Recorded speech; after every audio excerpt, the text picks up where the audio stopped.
नमस्कार जी। अभी दिल्ली सरकार ने घोषणा करी है कि जहां वोट वहां वैक्सीनेशन। मतलब आपका वैक्सीनेशन वही होगा जहां आपका पोलिंग बूथ था। और दिल्ली सरकार इसके लिए एक टीम गठित करेगी जो लोगों को घर जा के समझाएगी कि आप वैक्सीनेशन लगाएं। सुनने में तो ये स्कीम बहुत अच्छी लगती है, पर मुझे ऐसा लग रहा है कि इसमें कहीं ना कहीं बहुत बड़ी राजनीति की जा रही है।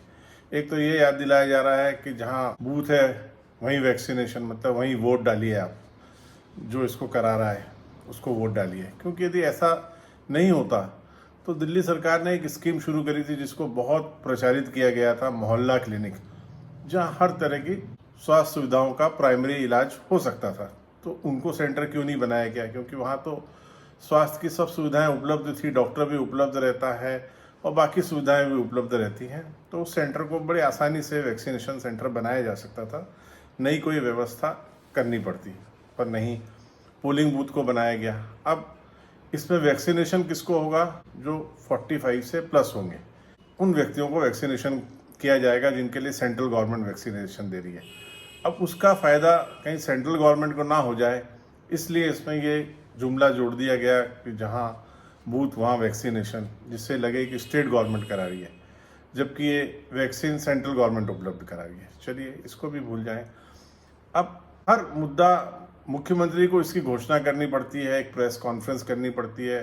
रोज वो एक कुर्सी पर जाके चिपक जाते हैं और फिर प्रेस कॉन्फ्रेंस करते हैं और बोलते हैं कि अब दिल्ली सरकार यहाँ की जनता के लिए, भलाई के लिए एक और नया काम करने जा रही है। जबकि उसके पीछे पूरा मुद्दा उनकी खुद की पब्लिसिटी होता है, ना कि जनता की भलाई। अब इस तरह से अभी तक की घटनाओं से ऐसा लगता है कि दिल्ली के मुख्यमंत्री का बिहेवियर एक पुराने राजा महाराजा के सरीका हो गया है, कि जो एक रोज सभा में आके कुर्सी में बैठते हैं और एक जनता के लिए घोषणा करते हैं जिसको कभी भी इम्प्लीमेंट नहीं हो पाती या वो जनता के लिए कभी फायदेमंद नहीं होती। अब इस तरह से घोषणाएं कौन करता है? इस तरह की घोषणाएं वही करता है जो राजा बहुत बुद्धिमान हो और अपने आप को शक्तिमान बनाने की कोशिश करने लगे। पर जो भी व्यक्ति, जो भी राजा इस तरह से करता है तो वो बुद्धिमान तो जरूर होता है पर सबसे मूर्ख भी होता है। क्योंकि जब भी राजा इस तरह के स्टेटमेंट देता है तो उसके कई राजा के सलाहकार मंत्री, जो उससे भी बड़े मूर्ख होते हैं, उसकी गलत बातों का समर्थन करने लगते हैं और उस बात को सही साबित करने लगते हैं। अब वो ये भूल जाते हैं कि इससे जनता को फ़ायदा हो रहा है कि नुकसान हो रहा है। और थोड़े समय तक जनता इन चीज़ों को अच्छा समझती है, पर बाद में जनता की समझ में आ जाता है और जनता उसका विरोध करने लगती है। अब जब विरोध करने लगती है, अब इसी तरह की 2 दिन पहले की पुरानी कॉन्फ्रेंस को याद करते हैं कि केजरीवाल जी ने कहा कि अब हम राशन घर घर पहुंचाएंगे। ये चीज़ अब इतनी देर से क्यों याद आई? और जब ज़रूरत थी, जब कोविड बहुत तेज़ी से पूरे दिल्ली में फैला हुआ था, तब लोगों के घर ऑक्सीजन की कमी थी, दवाइयों की कमी थी, तो वो घर घर क्यों नहीं पहुंचाया गया? हाँ, उस समय दारू जरूर घर पहुंचाने की व्यवस्था कर दी गई थी, पर लोगों को जीवित रखने के लिए जो दवाइयों की ज़रूरत थी, ऑक्सीजन की ज़रूरत थी, उसको घर नहीं पहुंचाया गया। और उसके बाद जब लोगों की डेथ होने लगी तो उस पर राजनीति होने लगी कि भाई लोगों की डेथ किससे हो रही है? ऑक्सीजन की कमी से। जबकि हो क्या रहा था कि उन्हीं की पार्टी का एक एमएलए अपने घर से ऑक्सीजन का डिस्ट्रीब्यूशन कर रहा था। 600 सिलेंडर अपने घर में रखे हुए थे। दूसरा, एक तरफ वो बोलते हैं, हम कोर्ट में फाइल करते हैं, एफिडेविट फाइल करते हैं कि हमें 1.5 लाख रेमडेसिविर का इंजेक्शन प्राप्त हुए सेंट्रल गवर्नमेंट से, और दूसरी तरफ एक व्यक्ति को आरटीआई में जानकारी देते हैं कि हमने 60,000 रेमडेसिविर के इंजेक्शन डिस्ट्रीब्यूट किए हैं। अब दोनों के बीच में 1 लाख इंजेक्शन का डिफरेंस है, वो कहाँ गए?